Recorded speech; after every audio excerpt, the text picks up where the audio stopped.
สวัสดีค่ะเด็กๆสัปดาห์นี้มาเจอกับครูทิพย์กันอีกแล้วนะคะในสัปดาห์ที่24หน่วยสัตว์โลกน่ารักค่ะเด็กๆจะได้เรียนรู้เกี่ยวกับชื่อสัตว์ที่เด็กๆรู้จักประเภทของสัตว์ค่ะอาหารของสัตว์ค่ะประโยชน์และโทษของสัตว์ค่ะ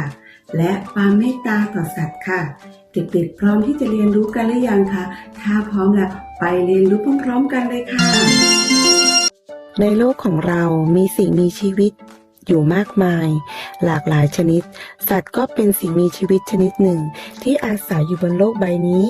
ซึ่งจะมีรูปร่างลักษณะและมีที่อยู่อาศัยที่แตกต่างกันมนุษย์จึงใช้แหล่งที่อยู่อาศัยของสัตว์ในการแยกแยะชนิดและประเภทของสัตว์ต่างๆบนโลกใบนี้อาทิสัตว์บกสัตว์น้ำสัตว์ครึ่งบกครึ่งน้ำสัตว์เลี้ยงสัตว์ป่าค่ะสัตว์ที่เลี้ยงไว้ดูเล่นเด็กๆครับที่บ้านของเด็กๆเลี้ยงสัตว์อะไรกันบ้างคะต่อไปเรามารู้จักสัตว์ที่เลี้ยงไว้ดูเล่นกันค่ะมีหมามีกระต่ายมีแมวค่ะสัตว์ที่เลี้ยงไว้ใช้งานมีสัตว์อะไรกันบ้างเราไปดูกันเลยค่ะมีควายมีม้ามีวัวและก็มีช้างค่ะเด็กๆต่อไปเราจะมารู้จักสัตว์ที่เลี้ยงไว้เป็นอาหารนะคะเด็กๆก็มีปลามีหมูมีวัวมีเป็ดมีไก่ค่ะเด็กๆต่อไปเรามาทำความรู้จักสัตว์ป่ากันค่ะจะมีสัตว์อะไรบ้างนั้นไปดูกันเลยค่ะมีลิง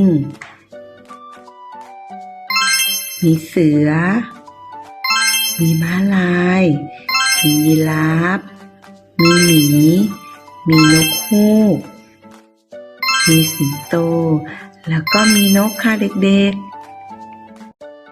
ความมีเมตตากรุณาต่อสัตว์เด็กๆควรมีจิตใจเมตตากรุณาต่อสัตว์ไม่รังแกสัตว์เมื่อเด็กๆนำสัตว์มาเลี้ยงแล้วต้องเลี้ยงด้วยความรักดูแลเอาใจใส่และให้อาหารสัตว์เหล่านั้นด้วยนะคะเด็กๆได้เรียนรู้เกี่ยวกับสัตว์โลกน่ารักกันไปแล้วนะคะคุณครูมีคลิปการทำหนอนดุกดิกจากกระดาษทิชชู่ให้เด็กฝึกทำด้วยค่ะไปชมคลิปพร้อมๆกันเลยค่ะให้เด็กๆเตรียมกระดาษทิชชู่มา1แผ่นแล้วเอาปากกาเมจิกมาวาดเป็นลวดลายค่ะ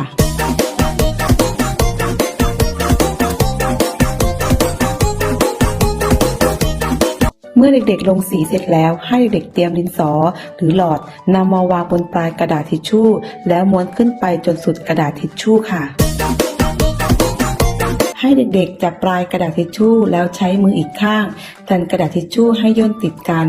แล้วให้เด็กๆนำปากกาเมจิสีดำมาวาดตากับปากของหนอนค่ะ